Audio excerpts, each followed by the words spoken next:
అయినా ఎంత అందంగా రెడీ అయ్యాయి ఈరోజు. అబ్బా ఎన్ని రోజులు పొగిడారండి. బాహుబలిలో అనుష్కలా ఉన్నావు.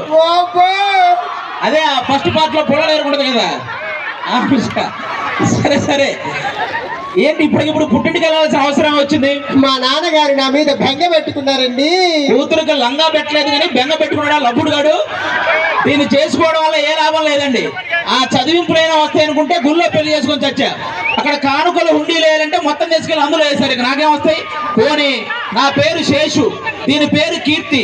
శుభలేఖలు ఏమని రాయాలండి? శేషు కీర్తిల వివాహం రాయాలా? కీర్తి శేషుల వివాహం అని రాశారు.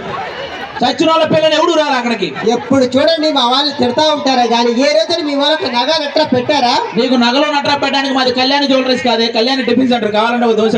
ఇలా మాట్లాడారంటే మేము అలుగుతాం. ప్రతిదానికి ఫీల్ అవ్వకు. భార్య అంటే భర్తలో సగం, అదొకటి చాలు. అవునా?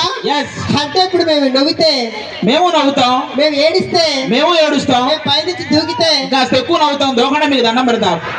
ఏంటంటే కొబ్బరి తాగొచ్చారా ఇలా మాట్లాడుతున్నారు? తాగొచ్చారంటే మగాళ్ళన్నా కొంచెం తాగుతారు, తప్పే ఉంది. ఈ పక్కన తాగలేదు ఈ బ్యాచ్. అదిగో ఎందుకంటే మీ మగాళ్ళు ఇలా తాగుతారు. ఆ తాగే డబ్బులు పెద్ద కారు కొనుక్కోవచ్చు. ఆ విషయం తెలుసా? మీ ఆడాళ్ళు మేకప్ వేసుకోవడం మానేస్తే ఆ డబ్బులు హెలికాప్టరే కొనొచ్చు. హలో, మేము మేకప్ వేసుకునేది మీ అందరికంటికి అందంగా కనిపించడానికి. మేము తాగేది కూడా మీరు మా గంటికి అందంగా కనపడడానికి. ఈ మాటలకే తక్కువ లేదు. పక్కింటి సుబ్బారావు పెళ్ళైన వారానికి రోజుకో సినిమా తీసుకెళ్తున్నాడు. ఆవిడ ఏ రోజు మీరు తీసుకెళ్లారా? నేను చాలా సార్లు అడిగి అది రాలేదు. నన్నేం చేయమంటావు?